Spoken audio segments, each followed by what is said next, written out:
がここにいるうちの本物のスクールスポーツのために行こうぜベイビーバンこの国は気をつけて、現実になることがありますからね。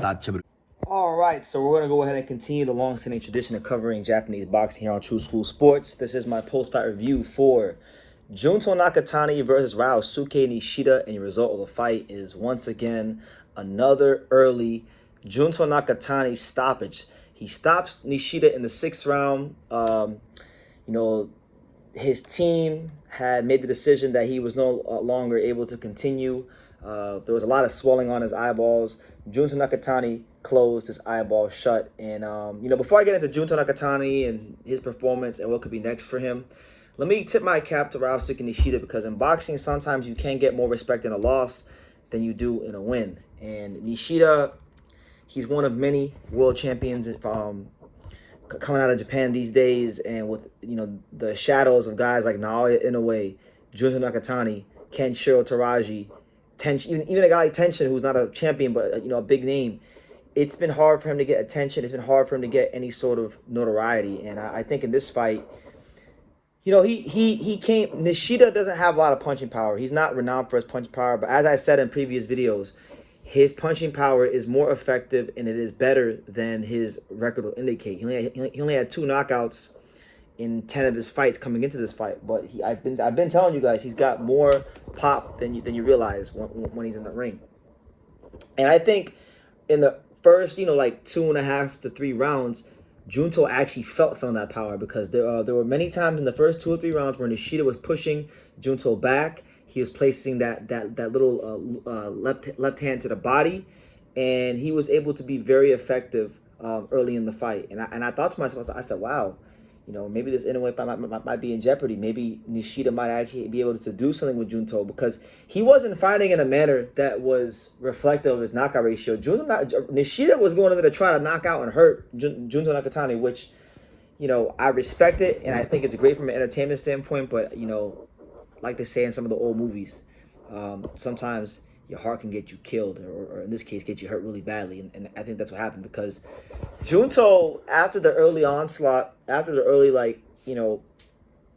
Nishida coming out strong, I felt like Junto settled into a great rhythm, and he started to really up the volume around round 3, round 4. He started to really up the volume of his punches, the output of his punches, punching around the guard, punching through the guard. And he was definitely getting through the guard, because he basically wound up closing Nishida's eyeball shut. And what I learned about this fight, about Junto Nakatani, is that, he kind of has like the Rafael Espinoza effect. He's got that long, strong, lean, wiry frame. If he hits you enough times, you will swell up a lot quicker with him than with other fighters, and he will close your eyeball shut. So that's what I saw. And what I was thinking to myself watching the fight was that, if Junto fights Naoya Inoue anytime soon, the monster better go tighten up his defense, because, Junto's got a lot. He's got more hand speed than Ramon Cardenas. He's more athletic than Ramon Cardenas, and his bones are denser than Ramon Cardenas. I'm going to say it like this, guys. If Naoya Inoue does not clean up his defense and make some adjustments and tweak his style, he can end up like Ryosuke Nishida. I'm telling you guys that right now. That's what, because when you see it fight after fight after fight after fight, it is not a coincidence. It is not by happenstance. It is not by accident. Junto Nakatani is really that damn destructive. And I'm impressed. I was impressed by him tonight, because I thought, I still want to see Junto in a fight where he's going past the 6th round. He's not, look, if you guys go look at his box rec, Junto has not gone past the 6th round since 2023, and that was against RG Cortez. We're talking about what? 1, 2, 3, 4, 5. We're talking about a whole 5 fights ago. It's been 5 fights since Junto went 12 rounds and passed the 6th round, because the last time he went past the 6th round, he went a full 12 with RG Cortez. Ever since RG Cortez, he's ran through everybody, and it's all been inside of 6 rounds or less. So I'll tell you this right now. When you talk about the most destructive fighters in boxing today, you were talking about Junto Nakatani, because Nishida's a very good fighter. Nishida, you know, and he showed it in pockets of this fight. But Nishida, he made Nishida look like a whatever fighter, and Nishida is not a whatever fighter at all. He showed that with his skills in the pocket, even countering in spots of the fight. It got to a point where it was too much firepower for him. So, you know, that kind of beating he took, you know, we'll see what's in his spirit left, because that's the kind of you know, beating that could alter your career, and if you're not careful, you know, thankfully it was only 6 rounds. Could have been his life, you know. That's how crazy it is. So you know, I wish Nishida to come back well. There's still great fights out there for him with the likes of like Seiya Tsutsumi, Yoshiki Takei, Tenshin Nasukawa, you know, Antonio Vargas, Daigo Higa, you know, plenty of good fighters in the bantamweight division that he can go match up with, many of which happen to be from his country of Japan. So yeah, as far as Junto Nakatani, I still, to be honest with you, I still want to see him fully solidify himself as the undisputed champion of the bantamweight division. That's just me.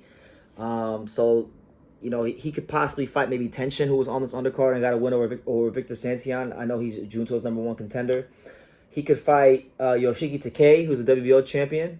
Or he could wait for Seiya Tsutsumi to come back, and maybe they can do that fight. I don't know, but there's options out there for him. But look, we all know the big one is Naoya Inoue. What I saw tonight gave me more confidence in Junto Nakatani, because, you know, he knew in this fight he had a guy that actually put up some resistance against him, and he was able to do what he wanted to do, how he wanted to do it, and he knew when to use his legs, he knew when to box, he knew when to up the volume. I saw a fighter tonight that was just very in tune with who he is and aware. So I'm looking forward to seeing what's next for Junto Nakatani, because he's very consistent.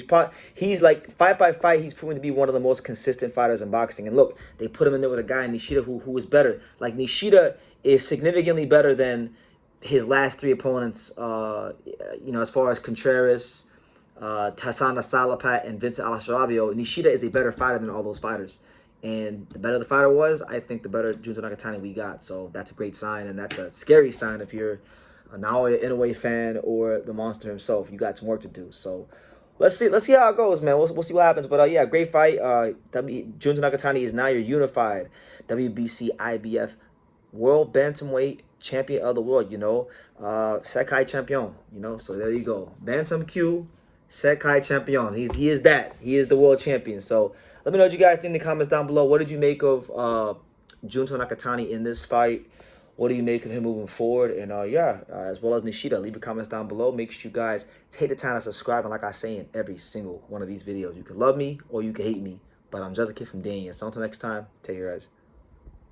Thank you for watching another video on the untouchable True School Sports Empire. I'm in the fight capital of the world, Las Vegas, Nevada, and we got a monster in town. For more great boxing content from America to Japan and everywhere else in between, make sure you guys subscribe. Stay tuned and keep it locked.